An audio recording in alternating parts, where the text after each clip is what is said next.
우리는 지난 시간에 바울이 자신의 사도됨을 강조하면서 자신이 친아들처럼 여기는 디모데를 향한 깊은 애정을 표현하는 모습을 보았습니다.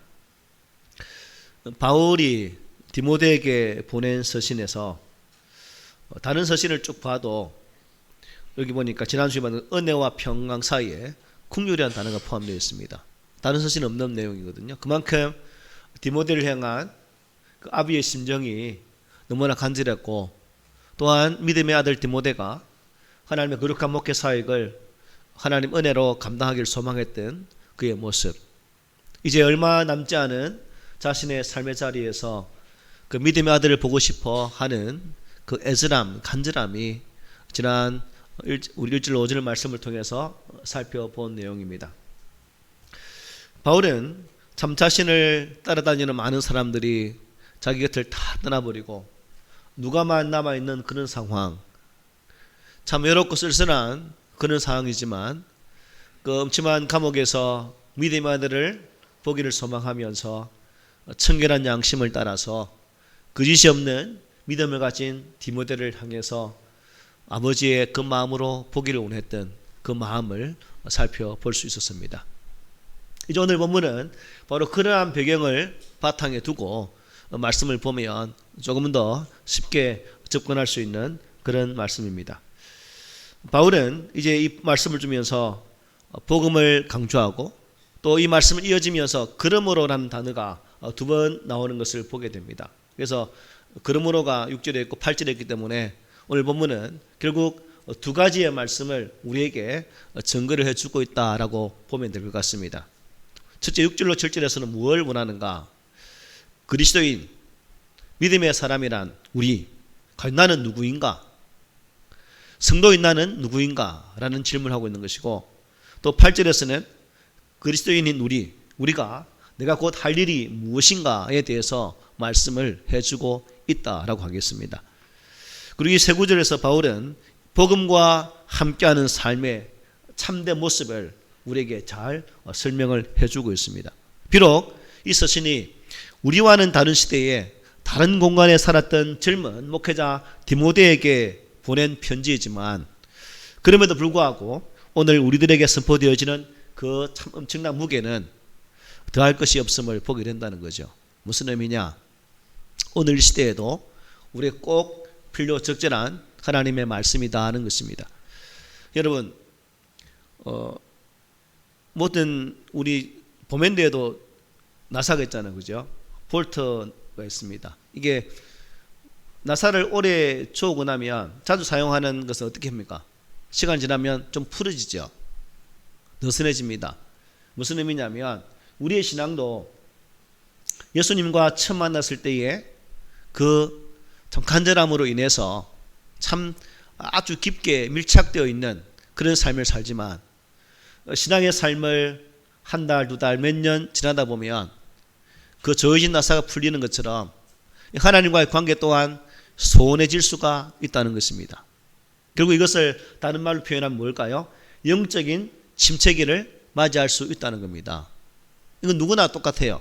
목사도 그렇고 성도도 그렇고 시간이 지나면 그 침체기에 빠져서 허우적거릴 때가 있고, 심각한 사람은 목회를 그만두거나 또한 신앙생활을 접어버리는 그러한 경우도 나의 삶의 주변에서 쉽게 볼 수가 있습니다.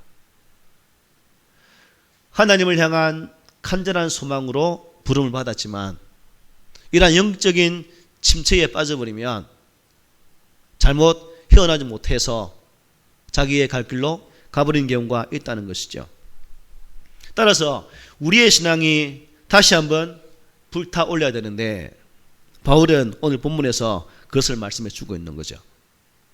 신앙생활을 하다 보면 영적으로 정말 힘들 때가 많습니다. 그것을 우리가 이겨내야 되는데 어떤 사람은 주변의 환경 때문에 이 침체기를 맞이할 수 있는 것이고, 또 어떤 사람은 개인 자신의 나태함과 게으름 때문에 이러한 침체를 맞이할 수 있다는 거예요. 여러분들은 신앙생활을 하면서 어느 때에 신앙의 이 나태함 속에 빠지던가요? 아무래도 우리는 환경도 있겠지만 개인의 영적인 나태함, 게으름이 아마 대다수를 차지하게 될 것입니다. 그런 측면에서 우리는 내 신앙의 나사를 잘 조여서 하나님과의 관계가 소원해지지 않도록 늘 빡빡하게 이렇게 연결되어진 그런 삶을 살아갈 수 있도록 우리의 삶을 또 점검하고 증검하는 그런 삶을 살아야 될 것입니다. 이게 영적 침체기에 빠지다 보면 모든 게 귀찮아지죠. 아마 바울이 오늘 본문의 말씀을 기록하면서 디모데를 향한 그 마음이 아마 이랬던 것 같아요. 혹 이 디모데의 나약함, 또 디모데 주변에 있었던 거짓 교사들, 에베소 교회에 있었던 디모데를 대적했던 무리들, 이러한 것들 때문에 혹 디모데가 영적인 나약함 속에 빠져서 혹 잘못된 길로 감이 어찌할까라는 그 아버지의 마음이 또 담겨 있는 것이 오늘 본문의 말씀입니다. 그래서 하나님께 주신 그 은사를 부릴 듯 하기 위해서 다시금 열심히 있게 목회 사역을 감당하라는 말씀의 의미죠. 6절 말씀이 이렇게 말씀하죠. 그러므로 내가 나의 안수함으로 내 속에 있는 하나님의 은사를 다시 부릴 듯 하게 하기 위하여 너로 생각하게 하노니라고 말씀합니다. 사도 바울은 디모데가 하나님께로부터 받은 은사를 다시 불타오르기를 원하고 있습니다. 그 은사는 디모데가 목회자로서의 사명을 감당할 수 있도록 하나님께서 베푸신 은사, 능력을 말씀하는 거죠. 여기서 말하고 있는 은사는 처음 목사로서 안수받을 때 가졌던 그 목회자의 불타는 사명감입니다. 저 역시 2000년 10월 9일 날 목사 안수를 받을 때 첫 그 마음이 지금도 생각이 나요. 안수 받는데 불신 과정에서 신앙생활 하려고 살아왔던 그 과정들이 그냥 주마등처럼 샥 지나가면서 온갖 생각이 다 들렸는데 그냥 안수받은 11명 중에서 눈물 콧물 흘리는 것 저밖에 없더라고요. 그 부릴 듯한 열정, 이제 그것이 디모데에게 있었다는 거죠. 하나님께로부터 받은 그 은사를 다시금 부릴 듯하게 해서 내 목회의 현장에서 또 하나님이 기뻐하시는 그런 사역으로 나가기를 원했던 그 마음, 정말 의기소침해서 어찌할까. 아버지와 같은 스승과도 같은 바울이 이제 곧 죽음에 직면하여서 나의 곁을 떠나게 될 것인데 이것 또한 어찌할까. 막 그런 여러 가지 일들이 많았겠죠. 그래서 다시금 디모데에게 그 영적 은사를 부릴 듯 하게 하라고 말씀을 해주고 있는 거예요. 여기 부릴 듯 하게 하라는 말씀이 뭐냐면 계속 타오르게 하라. 우리가 체육대회 하면 올림픽 하면 뭘 붙입니까? 숭아를 붙이잖아요. 불 안 꺼지게 되잖아요. 그것처럼 계속해서 내 속에 하나님을 향한 불이 꺼지지 않도록 계속 잘 살펴라는 의미의 말씀이거든요. 내 안에 붙어있는 그 성령의 불이 꺼지지 않도록 하라는 것입니다. 바울은 디모데전서 4장 14절에 이렇게 말해요. 내 속에 있는 은사 곧 장로의 회에서 안수받을 때에 예언을 통하여 받은 것을 가볍게 여기지 말며 라고 말씀했습니다. 이 말씀에 의하면 디모데는 안수받을 때에 예언을 통하여 은사를 받았습니다. 오늘 본문에서 바울은 그것을 하나님의 은사로 표현하고 있습니다. 이것은 명백히 디모데가 안수받을 때에 부여받은 목회적 직임과 관련된 것이라고 볼 수가 있죠. 그런데 바울은 디모데가 받은 이와 같은 하나님의 은사가 이 겉으로 드러나는 어떤 것이 아니라 속에, 즉 내적인 은사, 은혜라는 점을 내 속에 있는 이란 말씀으로 우리에게 전개해주고 있는 거죠. 그 디모데는 하나님께로부터 받은 그 목회 사역을 감당하기 위해 필요한 은사를 이미 부여받았다는 것입니다. 때문에 그 받은 은사를 어떻게 해요? 다시 불을 피워서 부릴 듯 하게 하라고 말씀하고 있는 거예요.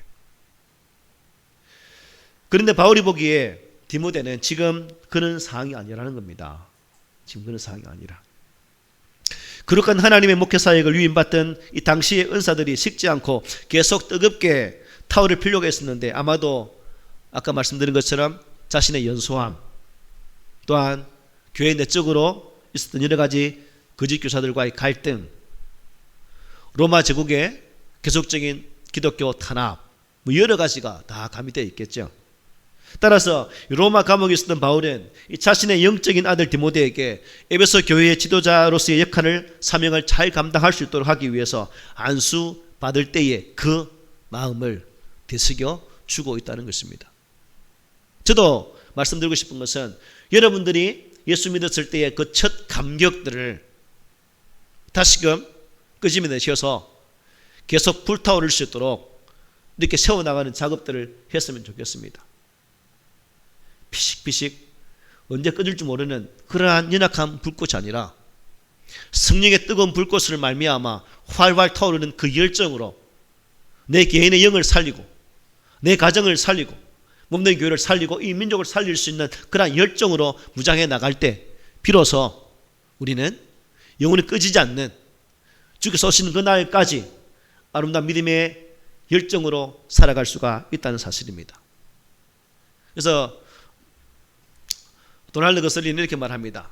모든 그리스도인의 사역자들은 그들 자신들의 맡은 임무가 아무리 작은 것이라 할지라도 하나님께서는 그들에게 그 임무를 수행할 수 있을 만한 특별한 은사를 주시지 않은 채로 그 임무를 맡기시지 않는다는 사실을 지속적으로 확신해야 한다. 무슨 말이에요? 크든 작든 하나님이 나에게 은사를 주셨다면 그 은사를 감당할 수 있도록 어떻게 해요? 지속적으로 도와주신다는 거예요. 에이, 이게 작은데 이게 뭐 되겠어가 아니라 적을지라도 하나님 우리를 도우셔서 끝까지 그 사역을 감당케 하신다는 것입니다. 그러므로 이 말씀은 디모데가 받은 하나님의 은사가 소멸되어서 재차 새롭게 받아야 한다는 것을 의미하는 것이 아니라 이미 받아서 가지고 있는 그 목회자로서의 은사를 더욱 분발해서 더욱 새롭게 하라는 것입니다. 우리도 내가 받은 은사를 새롭게 하는 거룩한 영적인 작업들이 있어야 된다는 것을 깨닫게 되죠. 여러분, 왜 새롭게 하라고 말씀하고 있습니까? 오늘 본문에서 디모데는 두려워하는 마음이 있었고 스승이자 아버지와 같은 사도 바울이 순교에 직면하고 있는 그 상황을 너무나 어렵게 여기고 있었기 때문입니다. 실제로 디모데는 소심했고 에베소에는 그를 반대하는 자들이 아주 많았다고 합니다. 얼마나 힘들었겠습니까? 교회를 섬기다 보면 목회자로서 함께 가도 시원찮을 판에 전부 반대를 해버리면 이 목회할 맛이 안 나요. 디모데가 아마 그런 상황이었던 것 같아요. 그래서 실제로서 사도 바울은 두려워하는 마음을 언급하고 있는 것입니다. 하나님이 우리에게 주신 것은 두려워하는 마음이 아니요 오직 능력과 사랑과 절제하는 마음이니라고 증거해주고 있다는 것입니다.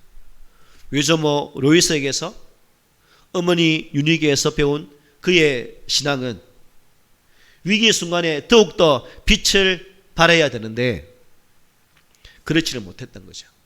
상황이 급박하고 어렵게 흘러가자 디모데는 두려운 마음이 들었다는 것입니다. 여기서 두려워하는 마음은 은사를 부릴 듯 하게 하는 것과 반대되는 마음이죠. 이것을 뭐냐면 공동번역은 비겁한 마음이라고 표현하고 있습니다. 비겁한 마음. 또 다른 말로는 소심한 상태라는 거예요. 소심해지면 우리의 마음이 비겁해지면 온전한 삶을 살아갈 수가 없는 거죠. 그런데 우리는 세상을 살아가는 동안 어떻습니까? 자주 두려움에 빠지게 됩니다. 특히 우리는 전도, 즉 복음을 전하고자 할 때 이러한 두려움을 많이 느끼게 되죠. 내가 복음을 전할 때 내 말을 받는 사람이 어떻게 반응할까? 핀잔 주지 않을까? 내게 상처를 주지 않을까? 아마 전도하신 분들은 이런 느낌을 받아보신 적이 많을 거예요. 그래서 한 번, 두 번 부딪히다 보면 괜히 전도하는 것 자체가 두려워지고 힘들어진다는 것입니다. 그런데 거듭난 성도가 참 우리에게 이러한 두려워하는 마음이 있어야 된다고 바울이 말하는 거예요? 있지 없어야 된다고 말하는 거예요? 디모데도 그렇고 우리도 그렇고 그런 마음이 있으면 안 된다는 것을 말씀해 주고 있는 거예요. 우리가 하나님의 거룩한 복음의 사역자로서 믿음의 성도로서 복음을 나타내며 있어서 두려움이 엄습해 온다면 결국 나와 하나님과의 관계는 이미 소원해져 있는, 거리가 멀리 떨어져 있는 그런 상황이다라는 것을 여러분 감지하시기 바랍니다. 그래서 성경에서는 심리적으로 위기를 느끼면 당연히 생기는 두려움을 하나님에 대한 인간의 확신에 대비해서 말씀을 할 때가 참 많다는 거예요. 즉 하나님에 대한 믿음이 없거나 그 말씀을 믿지 못할 때, 혹은 아직도 성숙하고 건강한 신앙을 갖지 못했을 때 나타난다는 그 반응이라는 거예요. 두려워하는 마음이. 심각한 것은 이 두려움도 못 느끼면 더 심각한 거죠. 왜냐하면 내 상태를 아예 모르는 거니까. 두려워하는 건지, 뭐 하나님이 있는 건지 없는 건지, 이것도 못 느끼면 이거는 방사능 수술이 아니라 이거는 심각한 수술을 해야 됩니다. 영적인 성령의 메스를 통해서 우리의 모난 환부를 도려내고 하나님과 더 가까이 나아갈 수 있도록 우리를 대수술을 해야 된다는 거예요. 여러분, 출애굽 사명을 받은 모세, 처음에는 어떻습니까? 하나님 내가 하겠습니까? 했습니까? 모세도 처음에는 두려워했죠. 아버지 아세라 신상을 부서했던 기드온도 처음에는 미적미적거렸죠. 그리고 엘리야도 보십시오. 바알 선지자를 죽였지만 그로 인해서 다가올 이세벨의 그 핍박이 두려웠습니다. 훌륭한 믿음을 가진 우리의 믿음의 선진들도 처음에는 이런 갈등이 있었다는 거예요. 그 두려움이 엄습해 와서 도망가기도 하고 회피하기도 하고, 하지만 하나님은 그들을 찾아가 주셨고 그들을 만나 주심을 통해서 그들에게 새로운 은혜를 주심으로 말미암아 그 하나님의 거룩한 영적인 작업들을 감당하는 모습을 우리 성경을 통해서 분명히 볼 수 있다는 것입니다. 그렇습니다. 마음에 찾아온 두려움은 하나님께 대하여 확신이 결여되어 있다는 증거입니다. 어떻습니까? 나는 내가 믿는 하나님에 대한 분명한 확신을 가지고 신앙생활을 하고 있는가? 한번 스스로에게 질문해 보시고 그 답을 한번 찾아보십시오. 하나님을 절대적으로 신뢰하는 사람은 결코 두려워하지 않습니다. 하나님을 온전히 신뢰하는 사람은 이렇게 고백하죠. 천만년이 나를 애워서 할지라도 진칠지라도 하여도 나는 두려워하지 아니하리이다. 군대가 나를 대적하여 진칠지라도 내 마음이 두렵지 아니하며 전쟁이 일어나 나를 치려 할지라도 나는 여전히 태어나리로다. 여호와는 내 편이시라. 내가 두려워하지 아니하리니 사람이 내게 어찌할까? 이러한 담대함의 고백을 할 수가 있다는 거예요. 저와 여러분들이 다시금 이 하나님 관계를 점검하고, 만약 하나님 관계가 소원해졌다면 이러한 말씀을 통해서 동기부여를 받고 나의 정체성을 분명히 확인하고 다시금 주님과의 관계를 온전한 관계로 만들어갈 수 있는 그러한 믿음이 있기를 원합니다. 시인의 이러한 고백들이 바로 저의 고백, 여러분들의 고백이 되시기를 바랍니다. 하나님을 신뢰하는 자에게는 두려움이 없습니다. 그러므로 우리 성도들은 만일 나 자신에게 두려움이 찾아온다면 하나님과의 관계가 소원해지고 있다는 그 상황, 적신호가 왔다는 그 상황을 깨닫고 다시금 말씀으로 들어가고 다시금 기도함을 통해서 나와 함께 하시고 나를 도우시고 나를 붙드시고 인도하시는 하나님 안에서 우리의 신앙을 온전히 세울 수 있는 그러한 성도들이 되시기를 바랍니다. 비록 극한 고난에 처한다 할지라도 거기에는 하나님의 선한 섭리가 있는 줄 믿어 의심치 않으시기를 예수님 이름으로 축복합니다. 아멘. 솔직히 여러분, 누구라도 지금의 디모데의 상황에 처하게 된다면 당연히 두렵겠죠, 여러분. 인간인데 두렵지 않겠습니까? 당연히 두려움을 느낄 겁니다. 더구나 원래 소심한 성격의 디모데라면 더더욱 그랬을 것입니다. 그래서 사도는 옥중에서 경계를 하는 거죠. 하나님께서는 우리에게 두려워하는 마음을 대신에 능력의 굳센 마음과 사랑의 마음과 절제하는 마음을 주셨다라고 오늘 7절에서 바울에게 디모데에게 말씀을 해주고 있는 거죠. 자, 그렇다면 나는 지금 어떤 마음을 가지고 있는가? 세상으로부터 오는 두려운 마음인가? 아니면 하나님께로부터 오는 능력과 사랑과 절제의 마음을 가지고 있는가? 정녕 하나님께로부터 오는 그 마음을 가질 때 비로소 우리는 참된 하나님의 백성으로 인정받게 된다는 사실을 항상 기억하시기를 바랍니다. 이제 바울은 8절을 통해서 하나님의 사역자가 할 일이 무엇인가에 대해서 말씀해요. 바른 생각을 가지고 있으면 바른 행동이 나오게 되죠.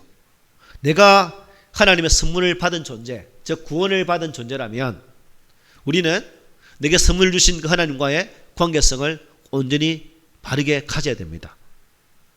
바울은 그래서 이 8절의 말씀을 주면서 우리에게 이렇게 권면하는 거죠. 우리 함께 읽어볼까요? 시작. 그러므로 너는 내가 우리 주를 정언함과 또는 주를 위하여 갇힌 자 된 나를 부끄러워하지 말고 오직 하나님의 능력을 따라 복음과 함께 고난을 받으라. 아멘. 하나님께서 디모데에게 주신 것은 비겁한 마음이 아니라 오직 능력과 사랑과 절제하는 마음이라고 7절에서 말씀했습니다. 그러므로 디모데는 어떠한 상황에서도 이 복음의 이 모습, 복음과 함께 수감된 바울을 부끄러워해서는 안 된다는 겁니다. 복음은 만민을 구원하는 능력이기 때문에 바울은 도덕적으로 사회적으로 분자함을 통해서 감옥에 간 것이 아니라 뭐 때문에요? 하나님의 복음을 전하다가 지금 투옥되는 자이기 때문에 디모데는 그 복음과 그 바울을 부끄러워할 이유가 전혀 없다는 것입니다. 여기 나를 부끄러워하지 말라는 말의 의미는 나를 수치로 여기지 말라는 의미입니다. 내가 수치스럽니? 라는 질문이죠. 그렇다면 디모데가 복음이나 이 바울의 수감을 실제로 수치스럽게 여겼을까요? 그렇진 않은 것 같습니다. 하지만 이러한 언급은 향후에 디모데에게서 나타날 줄 모를 그 일을 미연에 방지하고자 아버지의 마음을 아들에게 지금 전해주고 있는 거죠. 천성적으로 소심함을 가지고 있는 사람들은 여러분 쉽게 의기소침에 빠지게 됩니다. 또 부끄러움을 쉽게 불러일으키게 되죠. 그런 것을 고려할 때 디모데가 그때로서는 당장 복음이나 바울로 인해 부끄러워하는 그런 것은 없었지만 장차 어찌될지 모르는 그 상황이기 때문에 바울이 이러한 충고를 덧붙여 말씀해 주고 있는 거죠. 여러분, 복음을 전하는 사람은 저도 여러분도 쇠고랑에 감옥에 갇혀 있을 줄 모르겠지만 복음은 매이지를 않습니다. 무슨 의미예요? 사람은 공간에 제한받지만 복음은 그렇지가 않다는 거죠. 그러므로 우리 역시 복음에 관한 어떠한 것도 부끄러워해서는 안 될 것입니다. 이에 대한 바울의 확신에 찬 힘찬 목소리가 무엇입니까? 내가 복음을 부끄러워하지 아니하노니 이 복음은 모든 믿는 자에게 구원을 주시는 하나님의 능력이 됨이라고 바울은 힘써 증거했습니다.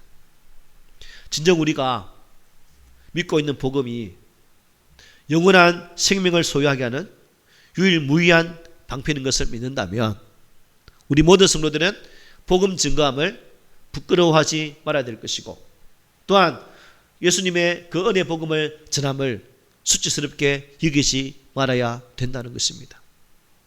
이 땅에서 우리가 주를 모른다면 장차 우리 주님은 천국에서도 나 너 모른다라고 할 것이라고 말씀이 기록되어 있지 않습니까?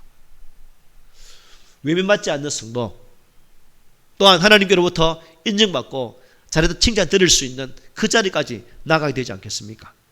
정말 가치 있는 것이 무엇이고 이 세상에서 가장 의미 있는 것이 무엇인지를 우리가 밝히 알아서 그 일에 헌신할 수 있는 자가 되어야 되겠죠.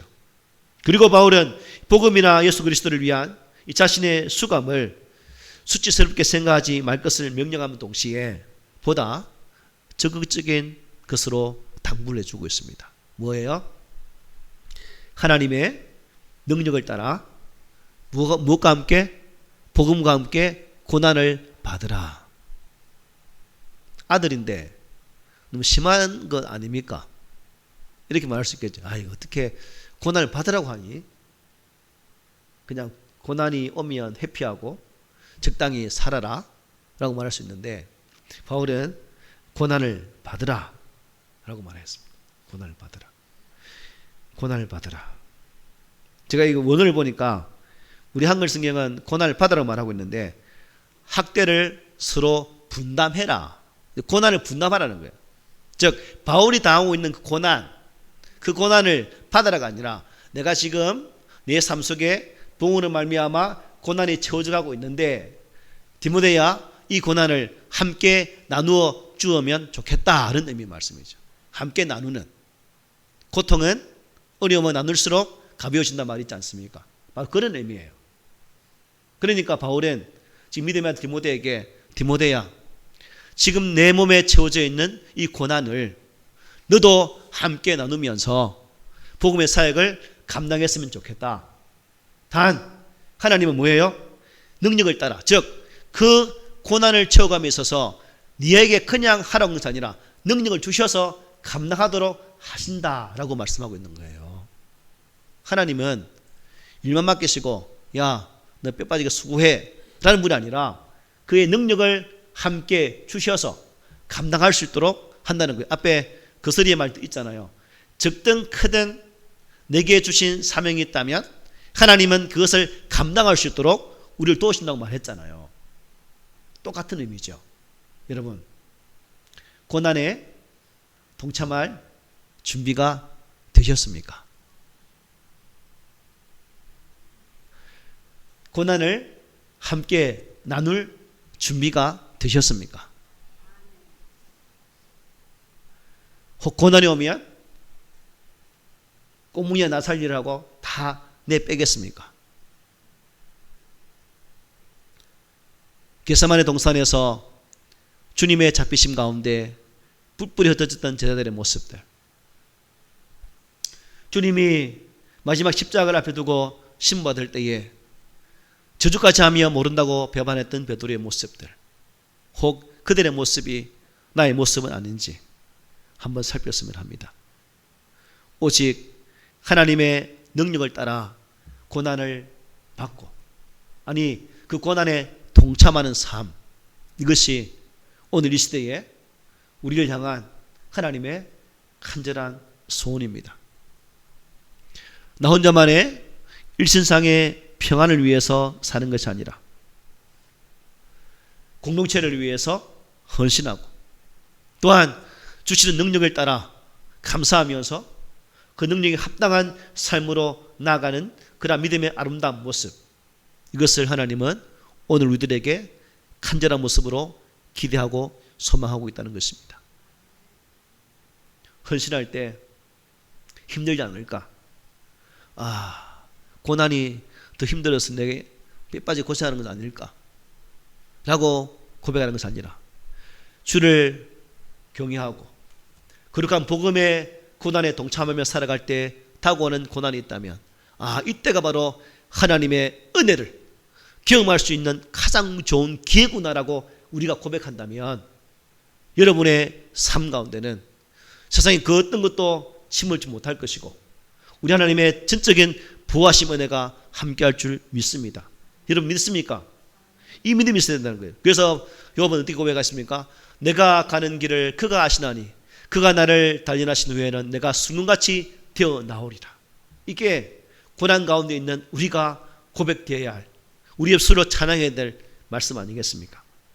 여러분, 오늘 말씀에서 6, 7, 8절 길지 않은 말씀이지만 나는 누구인가? 또 내가 해야 될 것은 무엇인가? 바울은 우리에게 질문합니다.